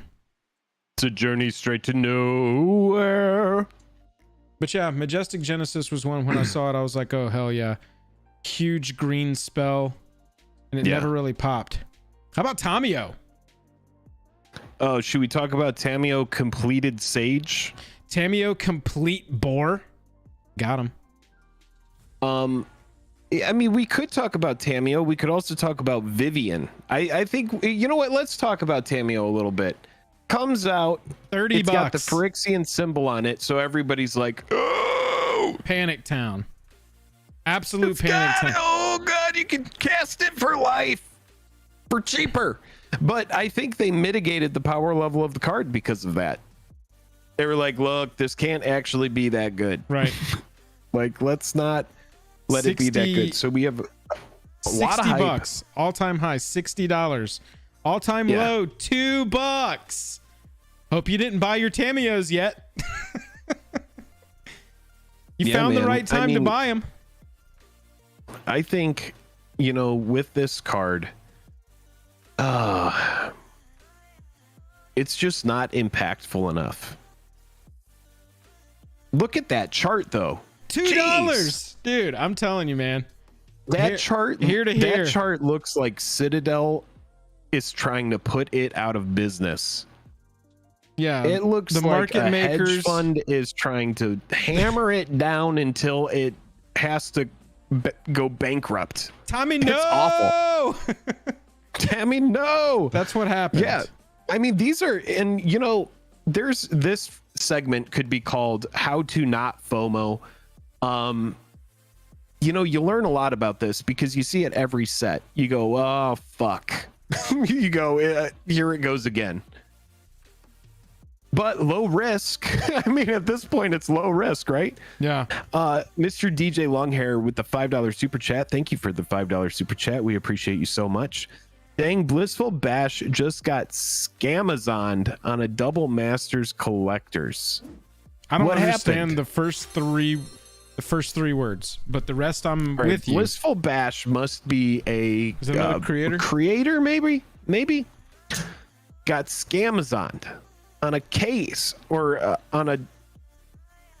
Yeah, just let us know what you're talking about. Holy shit! Thank you for that $5 super chat, though. Jake, What about I like Font this of card. Magic? I know you do. That's This why I want to bring it up. This card needs time, bro. This card needs time. This is all This time. card gets so much better with age. Seriously. It's going to get so much better with age. Now I have to say this as somebody who has like a small position of 16 to 20 copies of this card, something like that. I just think it's good. For me, I think it's good. I do. I think that it goes in like a storm deck. Think Rograk. What is it called? It's called Sakashima and Karkashima. That's the deck. So I think that this card just needs time. I get it. It's a little bit expensive at 4 mana, but if you're playing it in a control shell or something like that, if you're playing it in a storm shell, I think this card can go crazy. You obviously got to have a low Sakashima CMC. plus Vial Smasher. Yep. Low CMC commanders, probably the best here. And I think that's what's going to hold this one back, Jake. I think that this doesn't just get slammed into like any old Niv Mizzet Storm casual EDH deck. I think that it only gets put into partner decks. And at 4 mana, I mean, you're talking about CDH commanders. You think they got space for a 4 mana does nothing enchantment? I mean, no, probably not. But you have to think, this is one of those cards, and I'm talking about a speculative card, right? Yeah. I'm talking about a card that we don't know when it's going to be reprinted again. It just came out, right? The set is still in print. So for me, this is a long hold. Well, and it falls under our own rules for difficult to reprint because it says the words commander and command zone on it. Right. Not only that, but then we're just going back to Dominaria, right? Where we just talked about we're going to get a whole bunch more legends. So this is one of those cards where I just see it as you just give it time. Let it find its place. Even if it just goes up 2 times or 3 times its value, that's a win for me. If What's I can your trade average them away on your and turn them into position of something else. font? Do you know? I'm like down on it because I was buying these at like 3s and 4s. Gotcha. I just wanted to get that on record because I want to clip this and come back look at it in 2 years. Yeah, we'll see. We'll see where it's at. Font of Magic has popped off. You know, another one that didn't work out from Neo was Tezzeret, Betrayer of Flesh. That one was kind of a bummer too. Tezzeret, Betrayer of Flesh, it seemed like, you know, it has that reduces the cost, but it just doesn't really have the legs. And it was one of the big cards that kind of like moved that set coming out. It is kind of crazy how hot some of those cards came out of the gate. I mean, you're talking about an all-time high of $50 and this card is $3 now. Yeah, man. You're looking at Betrayer of Flesh? Yeah, exactly. This is gross. You know, you look at it, chat, we're so close to 169 likes. Can we please get to 169 likes? Oh, thanks. Yeah, if y'all hadn't hit that like button, hit that like button. Mr. DJ says, yep, repacked but sealed collectors from Amazon. What? No. Mr. DJ, thank you for that $2 super chat. Appreciate you. Well, actually, what Rudy said here tonight was that everybody should message him individually that he's going to personally make sure that every single person that got their Amazon package not arrived. This is not true. He's gonna replace that for you out of his own goodwill. He's a lot like Mother Teresa. That's right. It's a lot like Mother Teresa. You know what? Another one that we should talk about is Scourge of the Skyclave. Hang on just a second. I haven't. Oh, sorry. I think that Tezzeret has actually. I think that Tezzeret falls more into the category of wait and see. Because it's that activated ability. Risk. The first activated ability of an artifact you activate each turn costs 2 less to activate. the right artifact with an activated ability gets printed, bang, bang, boom. This thing is comboing off like crazy. Yeah. It's also a Planeswalker in freaking Commander. So if it doesn't take off in Standard or Modern or Pioneer, which is really going to move its price, Planeswalkers in Commander, yeah. That's the thing about it, man. I Can't think even be that your kind of commander. speaks to like a bigger thing, which is the fact that Commander is really the lifeblood of this game, and that's what's moving the price on cards. For sure. So whether or not this takes off in Standard, I mean, that would be the best time to sell it at this point. I think this is a good point too. Yeah. That I saw HiFi make in chat. We've talked about this all year, how Wizards has taken the experience for collectors, for players, and sort of slowly stretched it out and pulled it apart so that the collectors can get versions like this. The Showcase, Tezzeret, Betrayer of Flesh, all-time high $65. Ugh, sorry about it. But then the players can get Tezzeret, Betrayer of Flesh base copy. Bing, bang, boom. It drives down the prices. It's tough to use this one as an example because it has gotten so cheap. But Jake, you did want to talk about this Vivian, huh? Yeah, I mean, this was a Vivian that when I first saw it, I was like, okay, it has this birthing pot effect. It does pretty much everything I want. It has this mill 5 for a +1, and then you're getting value. It has velocity. It creates 4/4s that are going to protect it, but it's just it's too top heavy. It's too expensive. It costs 6 CMC. I figured, it's in green, so not going to be that big a deal, that difficult to cast. Thankfully, I only picked up a single copy of this for my collection, but yeah, that was a card that just didn't pan out either. Well, you see a card that you see a Planeswalker card specifically that says +2, I'm a birthing pod. And then you go, okay, well, that's pretty good. What else does it come with?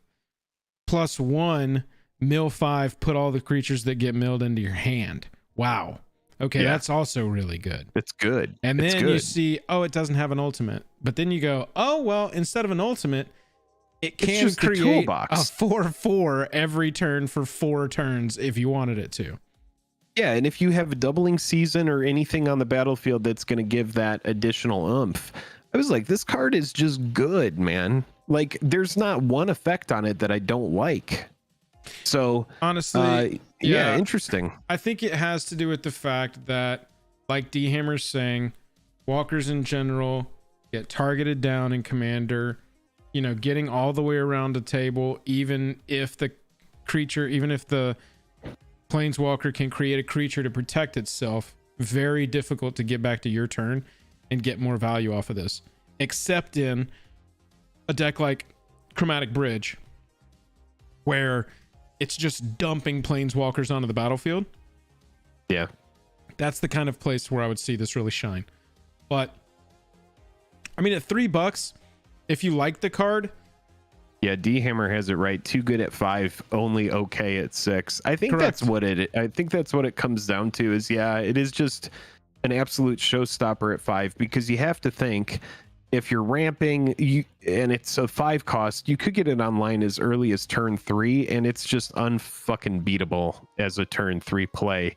So it would dominate Standard. Remember Nissa, the plague from War of the Spark? And everybody who played that Standard season, that when you played it's Who Shakes the World. Yep, it's Who Shakes the World. Yeah. And this card was just nuts. It's making all your mana tap for more, which is a big deal. But yeah, like, you can just see those 5-cost walkers, if they're in green, they're really easy to ramp out. That deck ran Hydroid Krasis and Nissa Who Shakes the World, and mercy was it a pain in the ass. Oh my god, it was so difficult to deal with. This is one where I still think we've got some promise here, even though it's down from its original price. Arcane Bombardment. You know, you're looking at a little bit of a correction here, coming in just under 20 for the Mythic, dipping This down. is just a good card for a collection, especially with Treasure, dude. It's in the Treasure colors, which means that you can get this online easily. Yeah. I just think, like, dude, this card is so good. I do think that this one has got some legs as a long-term play here. You know, it's a Mythic from a set that came out 2 sets ago, 3 sets ago this year. And so it's probably going to be a second before this one's reprinted, unless they just want to use this one as one of the like printed Mythics in pre-con decks, because it does really fit well. Whenever you cast your first instant or sorcery each turn, exile an instant or sorcery at random, and copy each card exiled with it, cast any number of the copies, so you get to do it over and over and over. It's that May as well, right. So it doesn't turn the game into degenerate chaos mode. Right. I love that May, dude. Right, exactly. I think that over time this one is a nice little buy and hold, especially while it's at such a low of $3, you know, $4 to pick up a copy of it. I feel like this is one in particular where right now at the $3 or $4 mark, if you buy 2 of them, wait 6 months to a year, this card's going to be more up into the like $6 or $7 range, and suddenly you'll be able to sell the one copy to pay for both of them, you know. Yeah, or trade it away, put it towards something else. Danica with the $2 super chat says, thoughts on Wandering Emperor. We can talk a little bit on that card. That card didn't really pan out. Well, thank you for that $2 super chat. I want to correct you there. Wandering Emperor is being pretty widely played. It's got play. It's got play in Pioneer. It's got play in Standard, and it's got play in Modern. Oh, okay. Never mind. I'm thinking of a different card here. Yeah, this is flashing Planeswalker. Oh, flash. Right. That activates abilities anytime you could cast an instant if it entered the battlefield this turn. This card is good. This card has been proven. This card has seen play, won games. You know, you really wanted to get this one off that initial dip. Looks like people, surprisingly, the chart is backwards on this one. Looks like people were super low on it. And then it's, oh my God, it's good in Pioneer. Oh shit, wait, this is good in Modern. Yeah, I mean, look at, it's completely unrelated, but it just shows how you have to let the players find the cards. Look up Unlicensed Hearse. It's not a Planeswalker, it's not the Wandering Emperor, but the chart does the same thing. Yep. I mean, it's just a nothing burger out the gate. Everybody's like super low on it, and then players are like, fuck, man, this card is good. They start buying it. Thank you again for that $2 super chat. We do appreciate you, and thank you so much for supporting the channel. What's their opinion on Magic Historian? Magic Historian has some great videos. Are you talking about the creator? Good videos over there sometimes.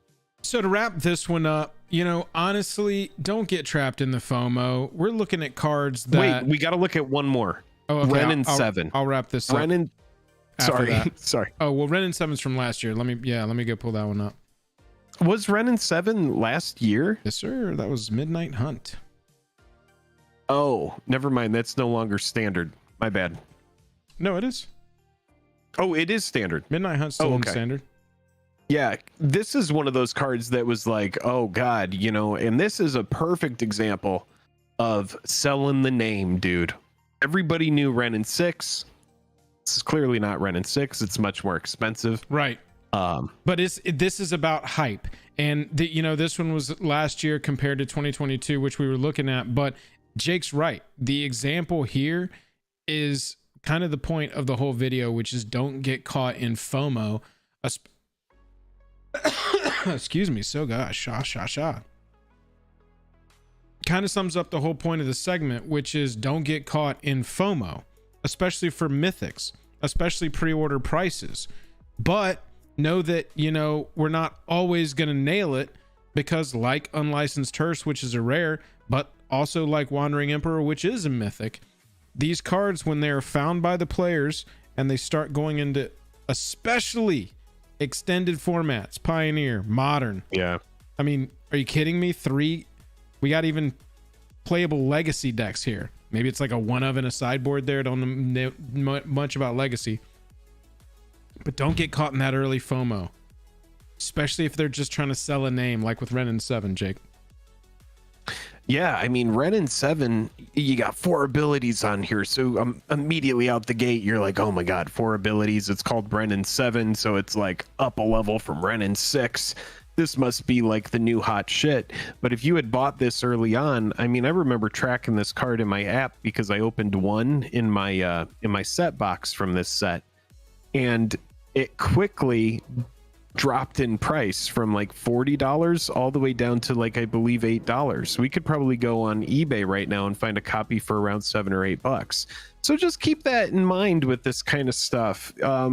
It's really hard to evaluate a card because as players we have biases about what we like, what we think is good.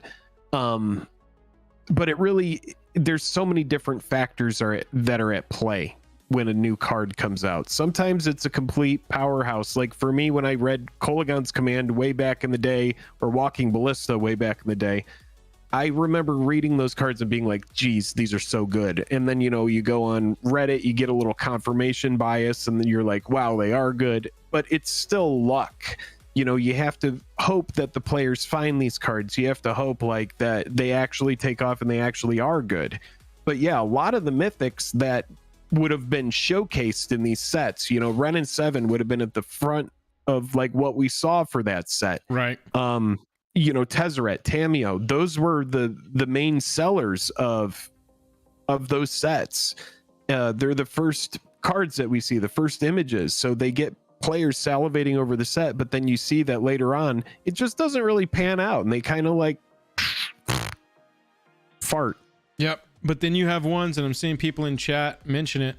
It's a rare, so we didn't cover it in this vid. But yeah, Ledger Shredder. These are the kind of cards that can debut low, especially if they're innocuous. But if they slot really well into a constructed deck, especially in an Eternal format, that's when they absolutely explode. So don't get caught up in FOMO, but watch the people who are good at building Modern and Pioneer decks very closely, because they will they will be able to determine those rares and mythics that are going to super pop versus the ones that we talked about here today, which went the opposite direction. Yeah, they'll have like a 5 cost, right? And the 5 cost will get traded out with other 5 cost cards in the deck until they figure out which one is the most optimal. Right. So it's like the difference of a $20 card and a $5 card could just be just like the tiniest little bit of edge. And so the bulk of players just can't really figure it out. But yeah, Ren and 7, that was a good card if you paid, you know, $7 or $8 for it and you happened to wait, you know, all the way until now from 2021 when it first came out. If you bought those at $40, I hope you love the card and I hope you're playing it a lot, but it's not worth what you paid. That's just the facts. Kairu 988, thank you for that $2 super chat, pal. Really appreciate it. We do indeed. My doggo is demanding attention. Nice. Give the doggo some attention. I think I have time if we want to talk about this one last thing, and then we want to keep it like under 25 minutes. I actually didn't even get a chance to pull cards for this. I can do it in the moment if you want to. No, that's fine. That's fine. We could just kind of like hang out here. We had a couple nice conversations. We could just save it for next time. Yeah, we got a backlog anyway, and we want to shoot those 2 videos on Monday, and I'll get those edited out. This is Peach, everybody. So Joel, really quick before you cancel orders on anything, just check my Facebook messages after we complete the stream, okay? Okay. All right, sweet. How's that root canal, says BMAC. Everybody, before we wrap out here, we're going to hang out a little bit longer, but we just want to say thank you all so much for taking your time out of your day to spend it here at Jake and Joel or Magic, hanging out on our stream. Just kind of like, you know, we all kind of come here, we compare opinions, compare thoughts about the game. It mostly stays really positive and everybody's super sweet in chat. So we want to say thank you for keeping this community a place where people feel welcome to share their ideas. And big shout out to our mods and everybody in the Discord who keeps the community a nice place as well. We do appreciate that. Yeah, for sure. Also, please understand, when we make these shorts, about cards at certain prices, or we make videos about cards at certain prices, we're not trying to be like, hey, go buy 100 of these and they'll triple in price and you'll be a millionaire. That's not what we do here. That's not what we do. Like, how often do we even say the word spec? I think it's come up once tonight. Occasionally, we know that players, oh, I think this card's really good. I'm going to buy 5 of these. Right. But lately, we've gotten a rash of comments about how, oh, that card you said was low. It went 50 cents lower. And it's like, well, yeah, that shit happens. A lot of times the lows are about low risk. This is a great time to pick this card up because it's cheap as shit. We're not saying that if you buy a card at $2 that it's only going to go up from $2. We're saying that you could buy a card at $2. It could go down to $1.50. Hell, what if it goes to $0? What if it goes to a quarter? The worst you've lost is $1.75. Now, if you go out and you buy 1,000 of those because you're like, well, they said this card was good, you buy 1,000 of them at, $2, and then it goes down to, $1. Well, then, yeah, you've lost half your investment. But for a low risk card, what is high risk for anybody who might be confused? Say a card is really like killing it in a standard season, right? It's just absolutely just going bananas. Maybe it's not played much in modern. It's not played in legacy. No other eternal formats picked it up. Buying a $10 card or a $15 card when it's taken off in a standard season, that's high risk. Right. Because once it rotates, if nothing else picks it up, if it doesn't have a home in Commander, then yeah, it's going to go to like $2, maybe $5, and you're going to lose most of your investment, and you're going to have a card that's no longer legal in standard. That's high risk. If we're talking to you about a card that's $5 or $6 and it's down from an all-time high of $15 to $20, I mean, that's relative low risk from where it was. I'm telling you, anytime I make a short that is an all-time low short, that is all that is a notification to people who have kept their eyes on it. And I promise you, for every single person that's like, there's no way this will go back up to $20, moron. Yeah. You're just like, bro, that's not what we were doing here. I was just trying to be like, yo, Sword of Hearth and Home is pretty fucking good, and it's cheap as shit right now. Go buy one if you want where it one. Was. Right. Yeah. Comparatively. Right. So anybody who is on here and you're like, yeah, we're here to get specs and we're here to because it's a YouTube channel with X amount of viewers and they're gonna pump cards. That's not really like what we're trying to do. Like, we're just trying to, give like a signal, almost like hey, if it was on your radar, check it out. Because yeah, we're going to go back through the Commander Sleeper series. And the fun thing about the Commander Sleeper series, and this is probably going to be a segment on next week's stream, is we're going to talk about some of the winners. Now, what's great about the Commander Sleeper series is the whole basis of that series is it's picks that are all low risk. They're all like $3 or less picks. Yeah. So we're going to talk about some of the winners. All the other cards, they either went up a tiny bit or pretty much stayed the same. These are old sets that we're talking about. One card that comes to mind recently is Tower of the Magistrate, which got signal boosted on the command zone.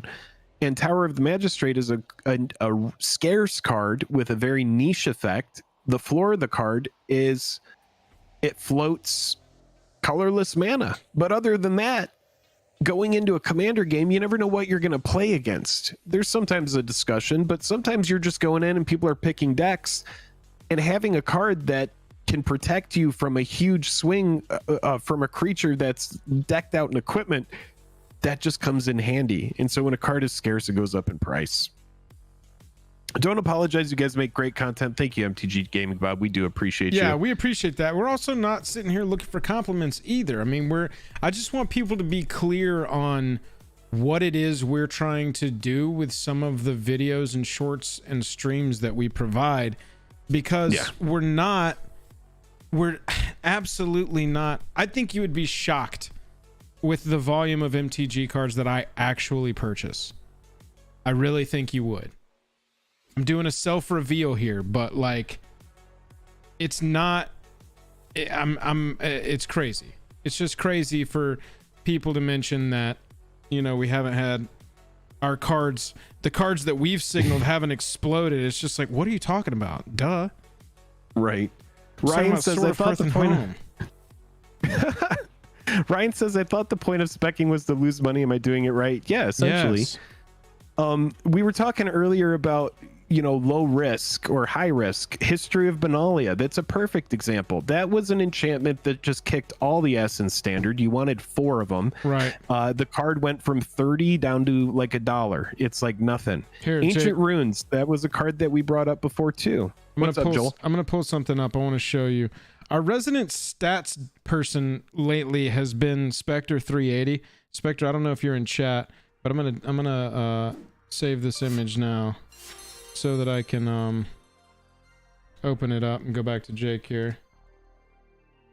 Sushi, exactly. $5 super chat. Thank you so much. My only spec ever was from Catacombs from Commander Legends Baldur's Gate. It was 34 cents. Will it go up? I don't know, but 35 copies was nothing. Exactly. All right, Jake, look at this. When earlier I posted a comment that I got on last night's stream about how not one card we've recommended through our not financial advice has even gained 10%. And so Spectre 380 goes, all right, let's see if that's true. And so Spectre, what is this? Oh shit! Spectre went back to our 14 EDH cards to buy right now standard rotation video from 2021. And Holy fuck, I love Spectre. He looked at our picks. Oh yeah, by the way, Jake, I have engaged him on a conversation to commission him to do this for a list of videos that we provide him. And I already asked him what his rate was, because this is the kind of thing that you're exactly talking about. It'd be nice to just have it at our fingertips. So this is so look at this. funny. Spectre put the money down on paper. Yeah. These were our picks. These were our 14 recommendations of what to buy. There are 2 that have gone down significantly. Steelbane Hydra, which was one of my dark horse picks, and probably the one that people will make the most. You made this list suck. Hey, look. This card hasn't even gone up 10%. Oh, this is honestly, I played this so card good. right when Eldraine came out, and I thought it was the shit. I had such a good time with it. It was kicking ass. Turns out Steelbane Hydra is the largest loss. I recommended they buy it at $8. It's down to $2.79. That's a big loss. Let's look at Destiny Spinners in foil. Destiny Spinner, I still stand by, except creature and enchantment spells you control can't be countered. Straight up, 2 mana. That's not bad. No, and it's a $3 uncommon to this day. I said that this in foil would be a great pickup. That one also went down 37% from its $8 mark when we made the video. And now it's $5. But look at this shit. Great Hinge. We said, hey, clear. Great Hinge is good. Buy this. I know it's $20 or $30, but look at this. Now it's up there, $50, $60, $70. The card is nuts. And this card is the card. This is the kind of card that Wizards will just go, oh, nice, and put in their front pocket and be like, this will drive a set. This is the kind of card we can. It will never not be Mythic. It's just so good. And like, why wasn't this printed into Double Masters 22? Add 2 mana, gain 2 life. Because it'll be in a new master set. Right. It'll be in a new master set. Right. Other than that, how did we do on our list? Terror of the Peaks, mostly up. Fiery Emancipation, up. Ozolith, up. We have another one that's up 50%. Ketria Triome, up from 12 to 18. That's good. All the Triomes, pretty much, they're all up. And then we have we have an 8% loss on Elder Gargaroth. That's fine. That was an expensive card. Bastion of Remembrance foil pretty much stayed the same. That's a good Aristocrats piece. Yeah, it's tough because with Bastion of Remembrance, glitters is negligible. Yeah, right. It's a negligible one. Mostly we are a little bit up on this list. I'd have to run. Oh, that'd be interesting to see. Spectre, if you're watching this after the fact, or if you're here, I haven't seen you in chat. Josh said, pass this $5 on the Spectre. Josh, thank you for that $5 super chat. You know what? We will do that. We'll make sure that $5 goes into the commission that we pay to Spectre to go through all of our old recommendation I love videos. to see this because 100%. Keep me accountable. I 100%. Fucking love it. Oh, dude, I love it. What I want to do too is like get him to total these so we can see for the entire video. If you just bought one copy of everything we recommended, are you net up from the video or are you net down? You know what is also interesting about this, Joel, that kind of speaks to overall market sentiment. If you buy, let's call it the premium stock here, which is the Great Henge. For sure. If you had paid for the premium spell, you pay the most premium price, the most, you're getting the most return on your money. You just had to put more money where your mouth is. Well, and that's kind of how money works, right? Exactly. Now, you could have gone the safe bet, which is I'm just going to bet the spread of triomes. I'm going to go triomes. You're going to get less gains, but you're going to get gradual gains. For sure. So it does kind of speak to, if you buy the good thing is either going to hold its price or go up. If you buy the more speculative stuff, that's where you're going to have possible losses. Maybe it's just going to barcode and stay the same, or maybe it's going to, go down a little bit, maybe go up, maybe go down, maybe stay the same. So yeah, interesting to kind of look at it and see what cards were we super right on. Well, we were right on the ones that were really good. Yep. And yeah, you're right. The higher you go up on this list, the higher the risk is, but the higher the reward is. And I think this is a great comment to make part of this video. Tyler Finney says, Travis M says, I'm honestly such a casual player. I assume everything I spend on this game is a loss because I don't care to put the effort into selling. And Travis, there are a ton of players like you. That is, I would say, the majority of players. But look at it this way. At the end, when you are like, I am done with Magic, I'm never going to pass these on to anybody. I just want to take the money that I've spent in this game, get as much of it as I can, and then move on to the next hobby or whatever. You can sell that whole collection still. It is still somewhat of an asset that you can get rid of. That's one of the beauties of this game, is that you can sort of cash in, cash out, get into the game, get back out if you want to get out, sell everything, piecemeal it, or just one big lump sum. And so and if you take care of your cards, you could play with them the entire time. Don't mean to cut you off, Joel, but you play with the cards the entire time. Make sure they're double sleeved. Make sure you play in a temperature controlled environment. Then you might even be selling the cards for more than you paid for them. You played the game for a long time, you enjoyed it, and then you get out with a gain. Like, who the hell wants anything more than that, Yeah, absolutely. Jeez. But yeah, I was kind of blown away when I saw this. Real big thanks to our patron Spectre. You will probably big ups. Holy shit, Spectre. Fans of the channel, patrons and community members alike. I'm sure you will be hearing that name a lot more in the coming weeks, because we're going to work with Spectre pretty closely to take a look at the history of Jajam and really dig into what we've been right about, what we've been wrong about, and what lessons we can learn from either one. Because I think failure, just like success, is valuable, and failure is arguably even more valuable. So there you go. Thought this was an interesting chart. I love this. This is a great list of cards here. Love to see this information presented back to me in the moment. Natural reaction. Like to see it. 100%. Thank you, Spectre. How much time have you got, Jake, before you need to roll? I'll probably go ahead and wrap up. We could probably wrap up. I'll take a shower, and then I'm going to head over. Annie has an improv show chat, so I'm going to go support her in her ambitions and her stuff. And I got up at 6:45 a.m. this morning to go get my tooth drilled and got a root canal. So my brain is basically shutting down. Normally I'm super night owl.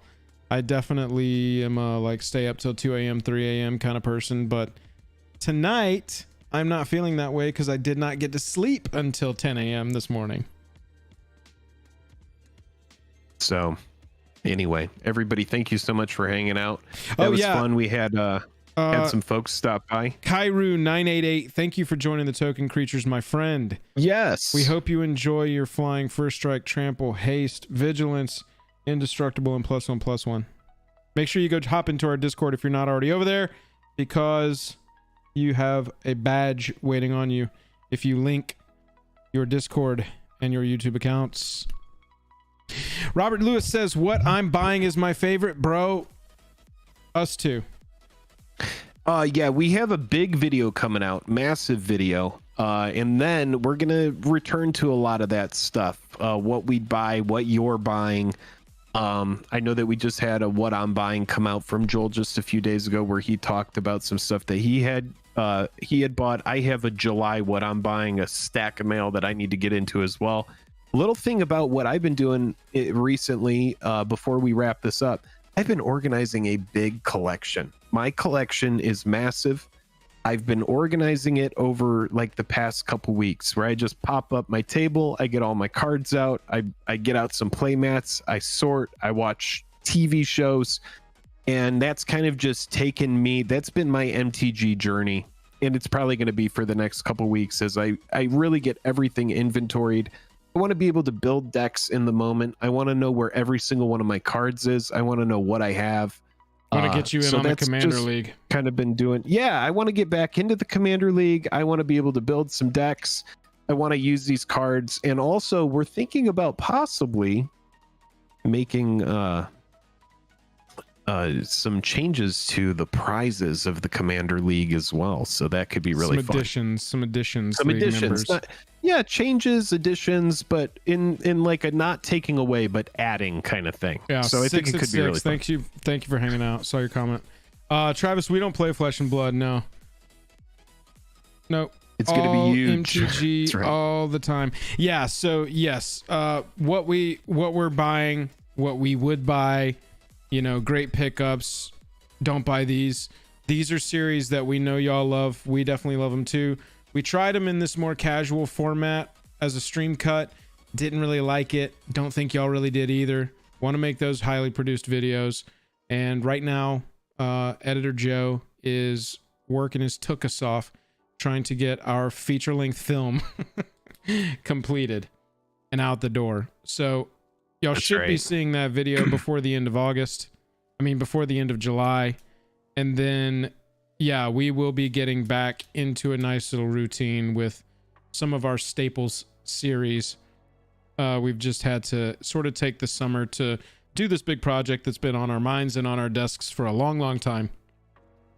And then we get it off into the desk and get it out into the wild. And then by the time school's starting back, we'll get back into our routine of some of y'all's favorite series. But honestly, y'all are sick. We say it so much. We can't say how much we appreciate y'all enough. Supporting us here through the memberships, supporting us through Patreon, through pledges over there, getting us up to 269 likes before the stream is over. We're at 205 likes.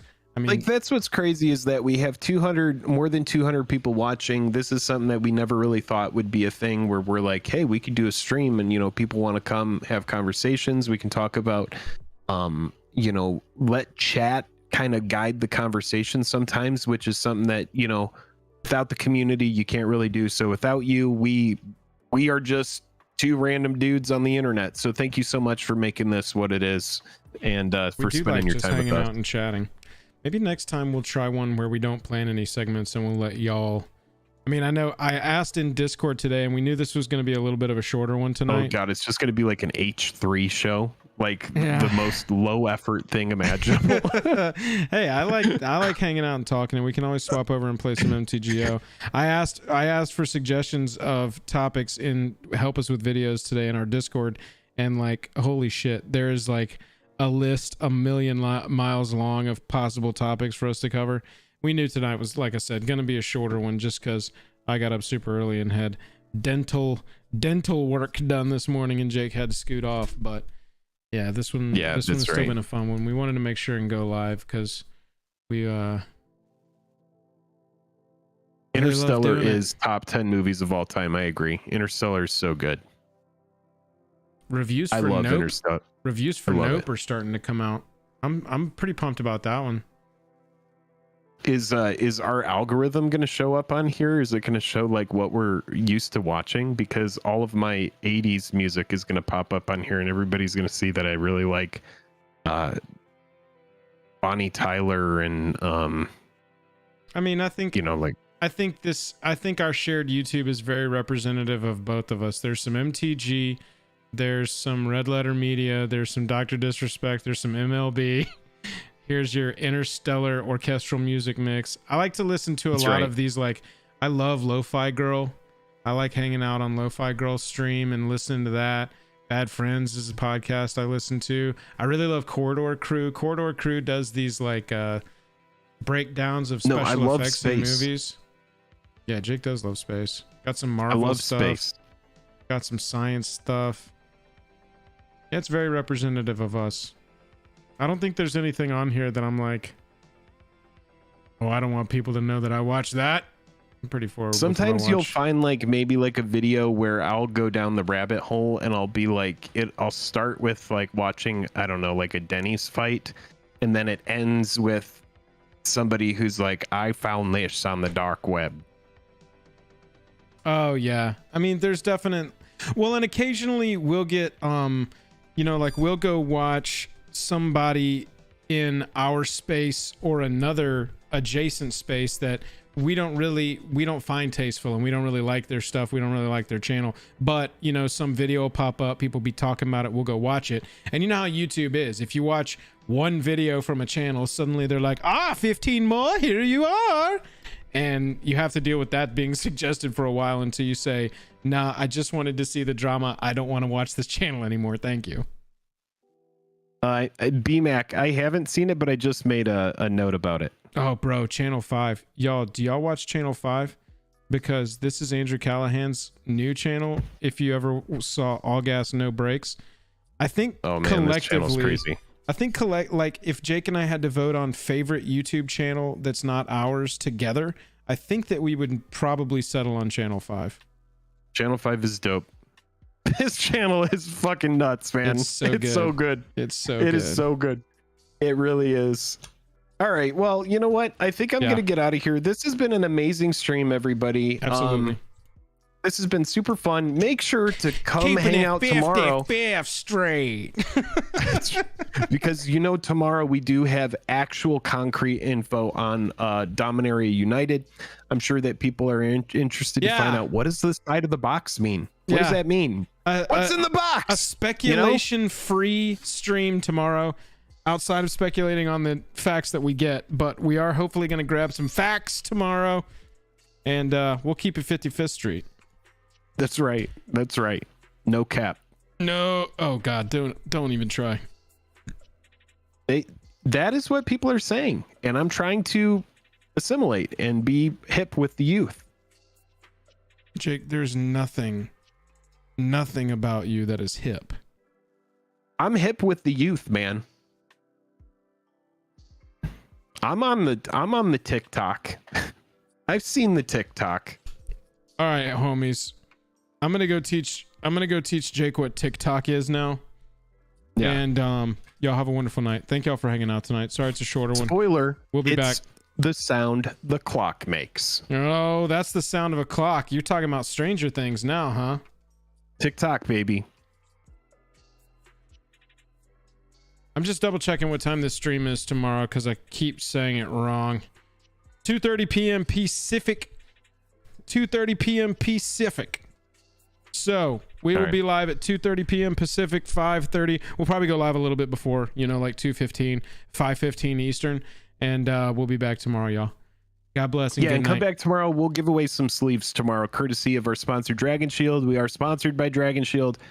So come back tomorrow. We're gonna cover Dominaria, and it's gonna be a whole shebang.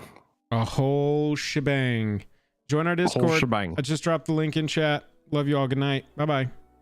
Good night. Bye bye. Bye bye.